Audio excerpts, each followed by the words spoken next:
Hey guys, Sarak here, and today I'm going to bring you a new deck profile, and this is Rikka Sunavalon. So, let's get into the profile. This is a combo deck. It's been very popular, especially in Europe, and won one of the most recent YCSs, and won the European Championships for the past 2 years, so let's get into it. We'll start. 3 copies of Sunseed Genius Loci.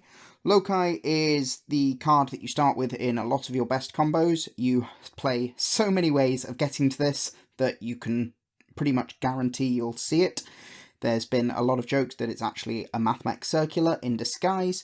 And yes, it's a very important card because it allows you to do your Sylvan Avalon plays.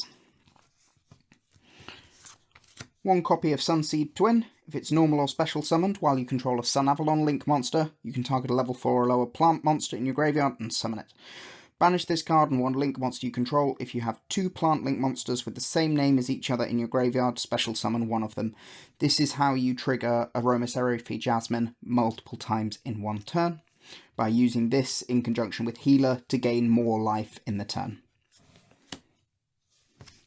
Onto the Rikka package, we have 3 copies of Rikka Princess. Rikka Princess can summon itself from the hand, and then while it's face up in the monster zone, it locks you into plant monsters. And then when your opponent activates a monster effect while you control a Rikka monster, you can shuffle this card from your hand or graveyard into the deck and tribute a plant, and then negate that effect. So this gives us a negate for a monster effect, and is a free level 4 extender. Most of our end boards will end on a Rikka, and we'll try end on Con as well, so we can often tribute our opponent's monster to negate something. Remember, this doesn't destroy. 3 copies of Rikka Petal. During your main phase, take 1 Rikka monster from your deck except itself and add it to the hand or send it to the graveyard. Then it locks you into the turn for the rest of the turn except for plant monsters, so if you're going to go through a therion line, do that before you use Rikka Petal.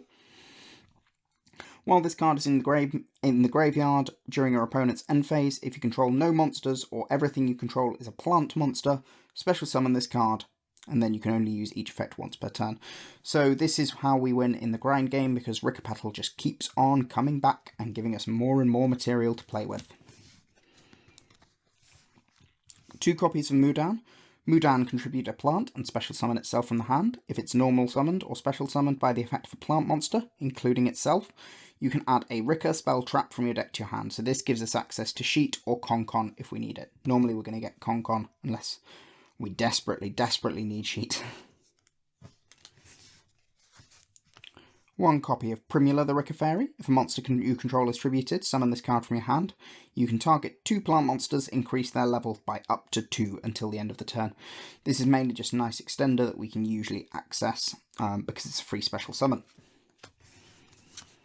1 copy of Snowdrop the Rikka Fairy. Tribute a plant monster, special summon this card and 1 other plant monster from your hand, and then it locks you into plant monsters for the rest of the turn. And then it can copy levels of plant monsters you control. So you can target a plant, all plant monsters you control become that monster's level. So it changes the level of all of your plant monsters with a level. This is how we make some of our Xyz plays if our levels don't quite line up. And again, it's a nice, easy special summon. 2 copies of Lone Fire Blossom. It's a plant deck. We play Lone Fire Blossom because of course we do. For our Therion package, we're playing the 3 Lily and the 1 Regulus.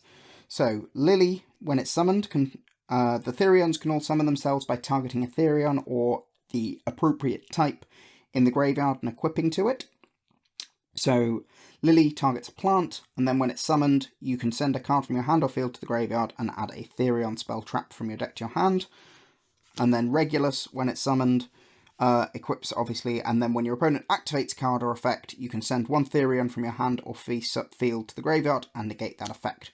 So Therion gives us another Omni negate that we can end on, and then Lily helps us search. 3 Ash Blossom, best hand trap. Yeah, not much more to say, stop searches. 3 copies of Rikka Glamour. When you activate this card, you can also tribute a plant. Add 1 Rikka from your deck to your hand, then if you tributed a monster when you activated this card, add a plant with the same original level, but a different name. Very useful searching, gives us access to most of our deck, because we play obviously a lot more Rikkas than we do other engines. 3 copies of Rikka Concon. If you control a Rikka monster, set one Rikka spell trap directly from your deck to your spell and trap zone. Also, you cannot special summon monsters for the rest of the turn except plants. You can only use this effect of Rikka Concon once per turn. Once per turn, if you attribute a plant monster you control to activate a Rikka card or effect, tribute any face-up monster your opponent controls, even though you do not control it. This is the heart and the soul of the deck, and how the deck puts up so many interruptions despite not looking like it does. So it allows you to obviously set sheets, which is why you're normally going to be searching Concon. And then it locks you into plants for the rest of the turn, so again, do your Therion stuff before you use this. And then finally, it lets you tribute your opponent's monsters, which is a bit ridiculous and one of the best forms of removal.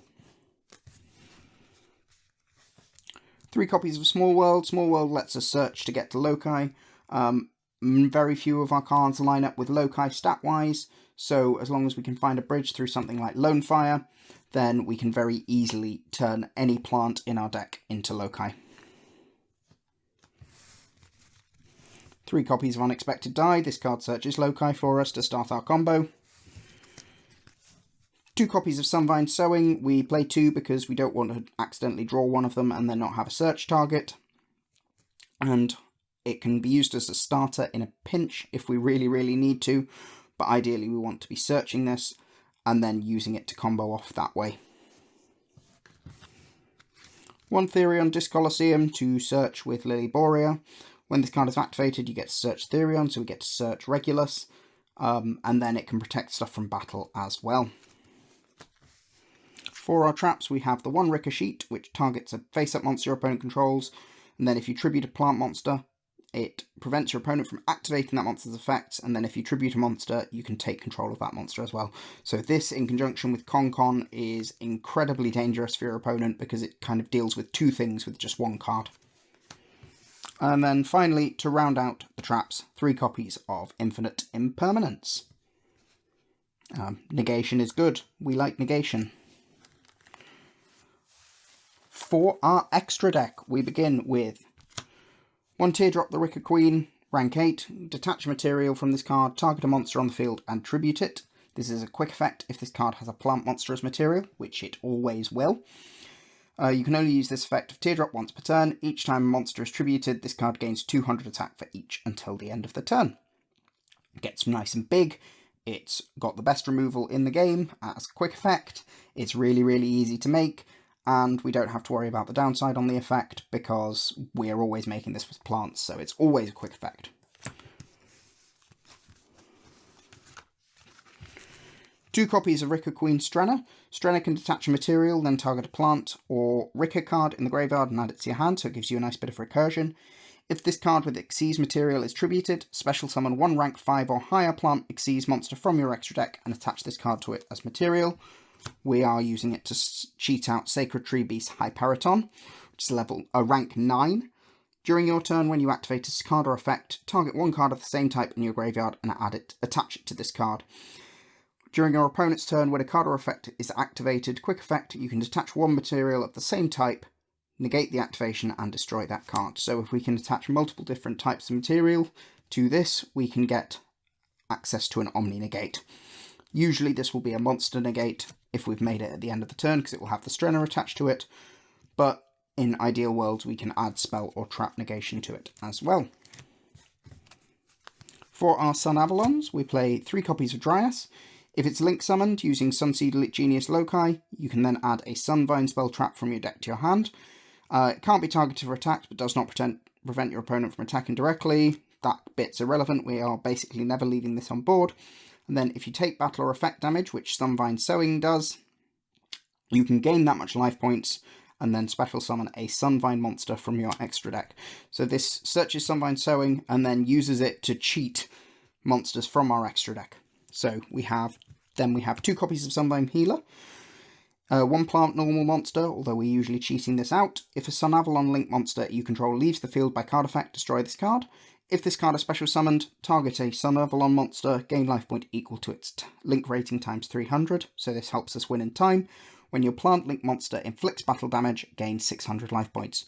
The last bit is less relevant. The main thing we're using this for is to trigger Aromaseraphy Jasmine.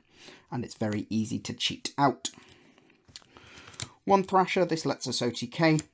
Usually we'll go into healer, but occasionally we'll use Thrasher because it gives us an easy access to an OTK, which if your opponent doesn't play around, they will just lose to.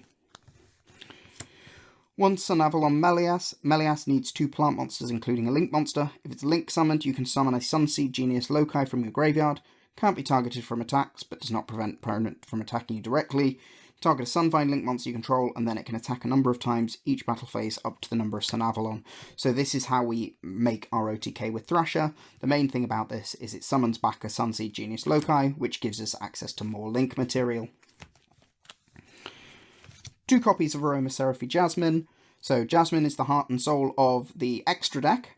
If your life points are higher than your opponent, this card and any plant monsters it points to cannot be destroyed by battle. Not hugely relevant, it does occasionally come up. You contribute 1 monster this card points to, summon 1 plant monster from your deck in defense position. So that bit is a hard once per turn, but it's basically a Lone Fire Blossom effect, which is really, really good for getting between the different engines of your deck. And then if you gain life points, you can add 1 plant monster from your deck to your hand. So that bit is not once per turn, so as long as we can go through multiple copies of Jasmine and gain life points multiple times, we can very easily search most of our deck. So this again gives us a nice bridge between our engines in our deck. 1 Sylvan Dance Peon. This is one of the cards you make if you really, really need a high rolly type effect. So if it's link summoned, you can excavate 3 cards. We're always excavating 3. Special summon up to 2 excavated plant monsters. They can't be used as links, and then send the remaining cards to the graveyard. You can target a plant in your graveyard that has a level. The levels of monsters this card points to become that monster's level. So this is if we're hand trapped, we need to catch up somehow, we can make Dance Peon and go for a high roll type effect. Obviously it gives us nice level modulation as well for Xyz plays. And then finally, to round out the extra deck, 1 Bengal Lancer the Resurgent. 2 plant monsters, so we usually make this with Melias. You can target an effect monster your opponent controls, take damage equal to its attack, and then if you took damage, return it to the hand. If this card is in your graveyard, banish 2 or more link monsters from your graveyard whose combined link ratings equal exactly 4. Summon this card, but banish it when it leaves the field. So this is a quick effect bounce, which is another interruption that this deck can put up. It comes back if your opponent gets rid of it, which makes it good for clearing the board as well. So if they get rid of it on their turn, you just bring it back and then bounce something else. Be careful, obviously, it does lose you the game in time if you're not careful. But that is the final piece of our end board. Our end board usually looks like something like Bengal Lancer plus Therion plus Rikka Queen with Sheet Set or something to that, and Concon active. That's the sort of end board we're aiming for. That is that. I hope you enjoyed the deck profile. It was very, very quick, and I hope that you learnt something. If you'd like to see the basic combo, then we will get that up for you shortly. Thanks for watching.